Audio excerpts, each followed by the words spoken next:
Thank you for joining YouTube Confidence. This is Chuck with the Chew, where you're going to learn all about making poutine. Yes, this is all part of our poutine regime outreach to Canadians becoming part of the United States of America.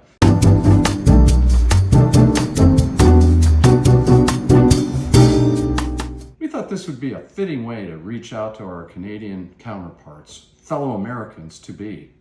So, if you haven't seen one of these, it kind of looks like a toaster with a handle. It's actually a potato slicer. And with poutine, you really need to make your potatoes from scratch and perfectly carved. And that's why we got this. You can get one on the internet for under $40. This is one that's gonna have a suction there. It holds to the counter and it's doing that pretty well right now. So I'm just making sure it's safe. All right, now we're gonna put a potato in there, but before we do, these have been already cleaned. We're gonna cut the ends off of these potatoes. So we take these potatoes, like I said, cut the ends off, and you're gonna insert the potato. You push down on that,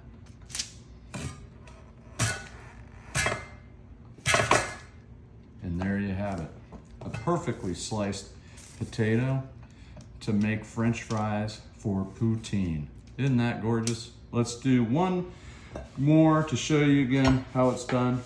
Cut the ends off, put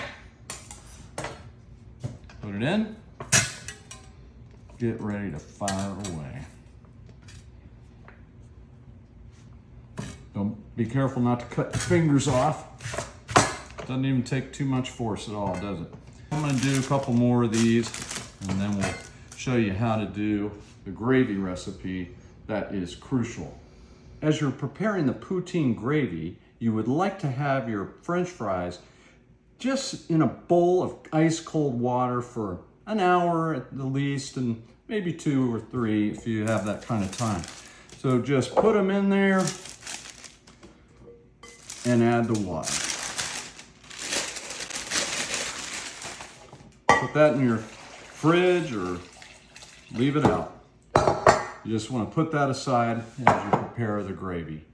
You want to take about 2 tablespoons of cornstarch, mixing that with about 3 to 4 tablespoons of cold water.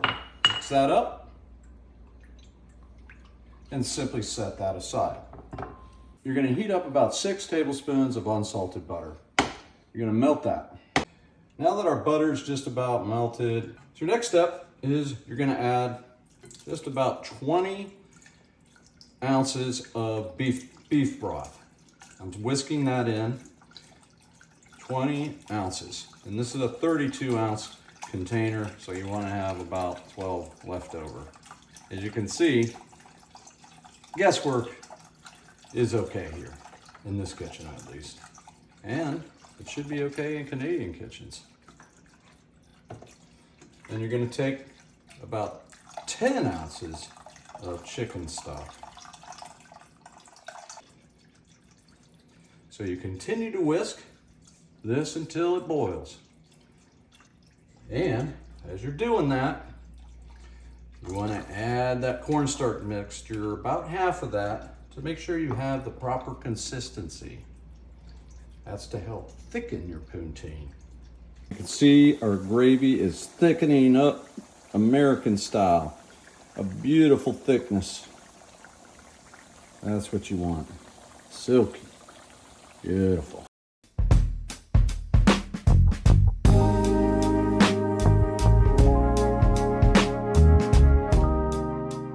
Poutine gravy over here looking great.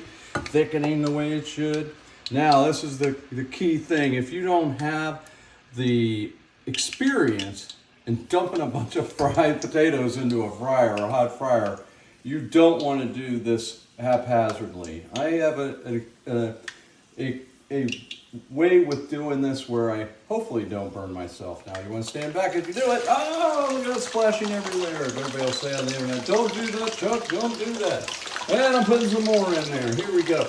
We're getting ready for poutine season. Poutine season is here. A year of treason. The poutine regime is taking over. Whoa, we lost one. That's all right. We can take over any other country we see fit. In future episodes of The Chew, we're going to visit Panama, the Panama Canal, and see what cuisine they're eating there. And out in Greenland, it's one of the best nations ever for food cuisine, just like Canada and their poutine. So what we want to do is we want to make sure all these guys are floating equally in the pool. As you can see, I'm using a wok. That's perfectly all right. Let those do their thing. Deep frying up. Let's talk about one of the toppings. This is what's crucial in any great poutine is the cheddar cheese curds that go on top. You may not be able to find these everywhere, but if you look around, you can find them made right here in the good old USA. These Ellsworth curds are made right here in Wisconsin, a great state known for its cheese, and you will be part of our country, and you will get not free cheese, but you'll get cheese tariff-free. So we're stirring our gravy. We're making sure our fries are getting fried. Go ahead.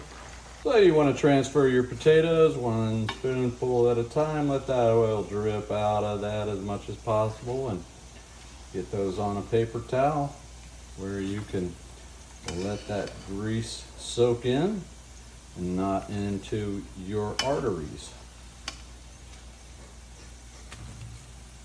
Poutine. Who'd have thought? Wang dang sweet poutine. Wang a dang a dang a wang dang.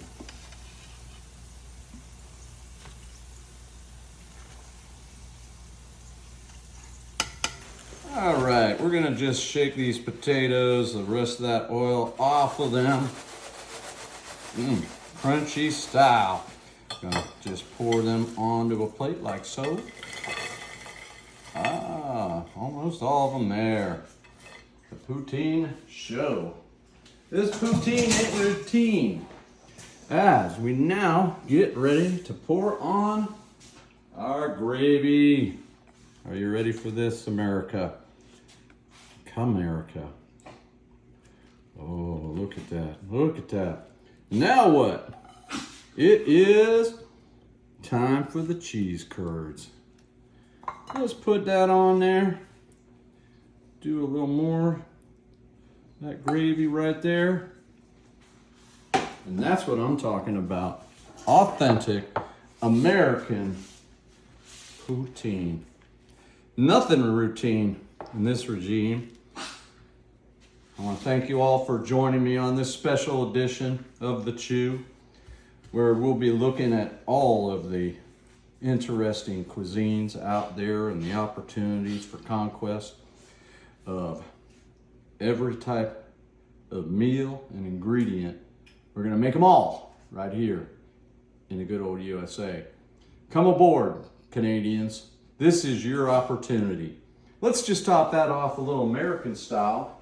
I've taken some scallions because I think the Canadians need a little greenery. Look at that. Look how we're doing that. I've taken some scallions, chopped parsley, American scallions. They'll be your scallions too someday.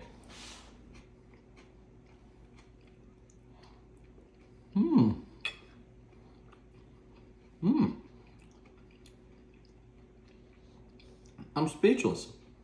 That's quite good. I think we have found a new American dish that we've embraced from our neighbors to the north, and I think they'll be very pleased with this. That's some good poutine.